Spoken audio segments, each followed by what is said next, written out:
Mwenyekiti kwa kunipa fursa hii na mimi niweze kuchangia. Kwanza nianze kumshukuru Mwenyezi Mungu kwa kuniwezesha leo Ijumaa kusimama mahali hapa kuongea masuala yetu ya watu wa Tabora. Mheshimiwa Mwenyekiti, nianze kumpongeza Rais wa Jamhuri ya Muungano wa Tanzania kwa kazi kubwa anayoifanya, lakini nitoe pongezi zangu za dhati kwa Mheshimiwa Waziri Mkuu kwa kazi kubwa anayoifanya nchini. Tunaona akizunguka kila eneo, kila sehemu kwenda kuhakikisha mambo yanakwenda sawa. Tunampongeza sana Mheshimiwa Waziri Mkuu. Mheshimiwa Mwenyekiti, nipongeze serikali ya Chama cha Mapinduzi, serikali sikivu chini ya Rais Samia Suluhu Hassan. Mheshimiwa Mwenyekiti, watu waliongea mambo mengi kuhusu uchaguzi na mpaka leo wanaongea kuhusu reform za uchaguzi. Mheshimiwa Mwenyekiti, reform zipo na zinaendelea kufanywa. Hivi tunavyoongea, kila wakati wasimamizi wa uchaguzi ni wakurugenzi wa halmashauri, lakini serikali hii sikivu sasa hivi imetangaza nafasi za wasimamizi wa uchaguzi nchi nzima. Watapimwa, watachujwa, wale watakaoonekana wanatosha ndio watakaosimamia uchaguzi na sio wakurugenzi. Kwa hiyo serikali hii ni sikivu, inasikia, ina reform za uchaguzi na tunakwenda kufanya uchaguzi 2025 kwa sababu tuna reform zote na tunafanya vizuri. Nampongeza sana Rais kwa kujali demokrasia, kwa kuisimamia na kwa kuifanya kwa vitendo. Mheshimiwa Mwenyekiti, niongee kuhusu kilimo. Sisi watu wa Tabora ni wakulima wakubwa wa zao la tumbaku. Hapa niipongeze sana serikali kupitia Wizara ya Kilimo kwa kazi kubwa walioifanya. Tunaishukuru sana serikali. Wakulima wetu wa tumbaku kipindi mwaka jana alisimama hapa kudai ruzuku ya mbolea. Sasa hivi wana ruzuku ya mbolea. Tuna wanunuzi wa kutosha. Pembejeo zimefika kwa wakati. Tunashukuru sana Wizara ya Kilimo kwa kazi hii kubwa. Lakini zaidi sasa hivi wanatujengea mabani ya kisasa. Mabani ya zamani yalikuwa yanadondoka, yanaharibika, lakini serikali ipo kazini kujenga mabani ya kisasa. Hili jambo ni kubwa sana. Tunaipongeza serikali na tunasema sisi watu wa Tabora tunasubiri muda ufike tumpe kura nyingi za heshima Dr. Samia Suluhu Hassan. Mheshimiwa Mwenyekiti, lakini kwenye mema changamoto hazikosi. Sisi watu wa Tabora ni wakulima wakubwa wa tumbaku. Tunalima tumbaku kwa asilimia karibu 70 ya nchi hii, lakini hatuna kiwanda ndani ya mkoa wetu wa Tabora. Nimuombe sana Mheshimiwa Waziri wa Kilimo, kaka yangu Mheshimiwa Bashe unatoka Tabora. Haya ni malalamiko makubwa sana. Tunajua unakutana na watu mbalimbali, unaongea na wawekezaji mbalimbali. Tunaomba utuhakikishie tunapata kiwanda cha tumbaku Tabora. Vijana wetu wapate ajira, mama zetu wapate ajira kwa sababu tumbaku tunalima sisi. Lakini pia tutaongeza bei ya tumbaku. Angalau umepambana sasa tumbaku ni $3 kuendelea, lakini tukichakata Tabora bei itapanda kwa sababu hatutaisafirisha kwa gharama kuipeleka Morogoro. Tunakuomba sana Mheshimiwa Waziri utujitahidi tupate kiwanda cha kuchakata tumbaku katika mkoa wa Tabora.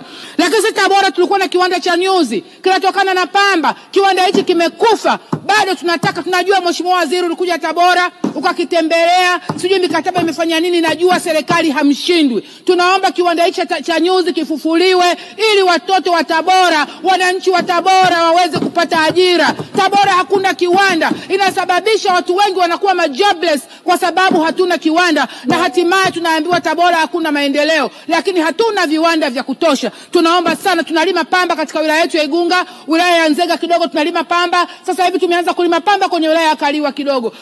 Tupate kiwanda chetu cha nyuzi ili tupate ajira.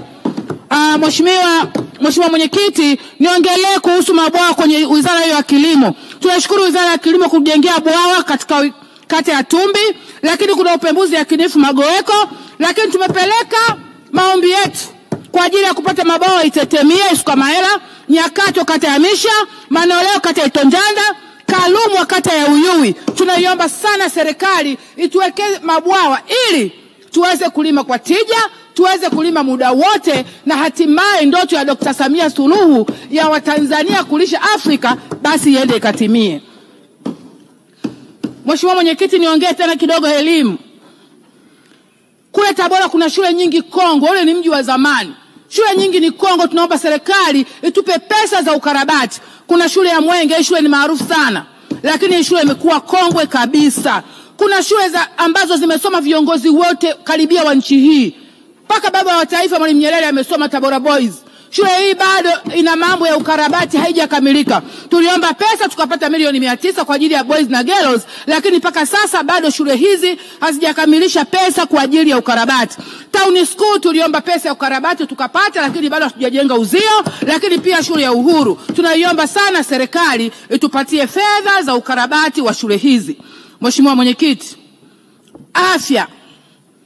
Tabora manispaa kuna kata 29 na population kubwa sana ya watu wa Tabora.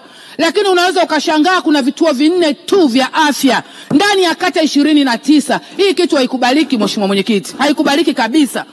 Tuna kata ya Uyui ambayo sasa tunaenda kujenga station ya SGR ambayo itakuwa katikati ya Uyui na Ifucha. Na iomba serikali kupitia ofisi ya Waziri Mkuu watujengee kituo cha afya kwenye kata ya Uyui. Ni kata kubwa, ina wananchi wengi ambao iko jirani na kata za pale jirani. Kituo hicho cha afya kitatusaidia sana pale kwenye kata ya Uyui ambayo inaenda kujengwa station kubwa ya SGR ambayo kutakuwa na pia kutakuwa na bandari kavu pale na mwekezaji ameshaonekana. Kwa hiyo tunaomba tupate kituo cha afya pale. Lakini ndugu zangu, kule maeneo ya mjini katikati Uswahilini kule kwetu nilipozaliwa mimi hakuna kituo cha afya. Kuna kata ya Chemchemu, Mwinyi, Gongoni, Tambukaleli, Mbugani na kadhalika, ambazo zote hizo hazina vituo vya afya, karibia kata 8 ambazo zinakuwa na population kubwa. Ile kata ndio niliyozaliwa mimi ya Chemchemu na watu wengi sana. Lakini pia alipotoka mheshimiwa Hawa na yeye pia kwa Gongoni pale kote hatuna kituo cha afya. Tunaiomba sana serikali. Nilikuja hapa nikatoa maoni. Basi ile town clinic ambayo ni zahanati ya miaka yote iko mjini, watu ongezee gorofa basi ili iweze kupata hadhi ya kituo cha afya. Leo hii ni zahanati inazalisha kwa mwezi watoto 200. Kwa hiyo mnaweza mkaona tuna uhaba upi wa vituo vya afya. Lakini kule Usule eneo ni kubwa sana, tungeweza kupata kituo cha afya. Lakini kwenye kata hizi ambazo nimezitaja pia ni lazima tupate kituo cha afya. Mheshimiwa Mwenyekiti, nimalizie kuhusu bodaboda. Mheshimiwa Mwenyekiti, imekuwa ni ajira ya vijana wetu. Wanafanya kazi, wanajipatia riziki. Lakini vijana hawa wengi wanakuwa wameajiriwa na kuambiwa wapeleke fedha kwa ajiri wao na wao kubaki na fedha kidogo sana ambayo ikizi mahitaji yao. Mheshimiwa Mwenyekiti, mimi binafsi nilitolea kwenda benki kuwasaidia vijana hawa wapate mkopo. Angawa halmashauri zinajitahidi sana, lakini vijana hawa ni wengi, pesa peke yake halmashauri haiwezekani. Benki nikakutana na jibu, wanasema wanataka hati ya nyumba ndio ampe mtu pikipiki. Mheshimiwa Mwenyekiti, hii inakubalika kweli? Nimuombe Waziri Mkuu. Waziri Mkuu aingilie kati swala hili. Vijana hawa wakopeshe bodaboda, waache kadi za bodaboda kwenye benki kama dhamana, wapewe bodaboda, warejeshe hizo fedha kila siku. Unaambiwa tunataka tuone mzunguko wake wa akaunti. Jamani, dereva wa bodaboda anapata wapi mzunguko wa akaunti? Kama tuko serious kabisa tunataka kusaidia wa vijana wetu waweze kujiajiri wao wenyewe, tuhakikishe tunawasaidia kweli kweli. Wakopeshwe, benki ibaki na dhamana ya kadi. Kama mtu mkubwa kama mimi au mtu mzima mfanyabiashara anakopeshwa Scania, anaacha dhamana ya kadi ya gari benki, unashindwaje kumkopesha bodaboda akaacha kadi yake ya bodaboda? Huku ni kuwabagua, na ninaomba serikali kupitia kwa Waziri Mkuu wakae waliangalia hili swala. Bodaboda wakopeshwe pikipiki na benki, waache kadi zao benki kama dhamana.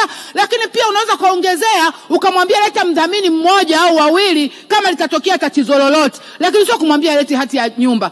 Hao ni vijana wadogo, mpata wapi hizo hati za nyumba? Naomba sana Mheshimiwa Mwenyekiti, na iomba serikali yangu sikivu ya Chama cha Mapinduzi tuliangalie swala hili la bodaboda kupitia kwenye mabenki yetu, kwa sababu halmashauri hazitaweza kukidhi peke yake. Vijana hawa ni wengi na hizi ni ajira zao, zinawasaidia wao na familia yao. Asante sana Mwenyekiti, naunga mkono hoja.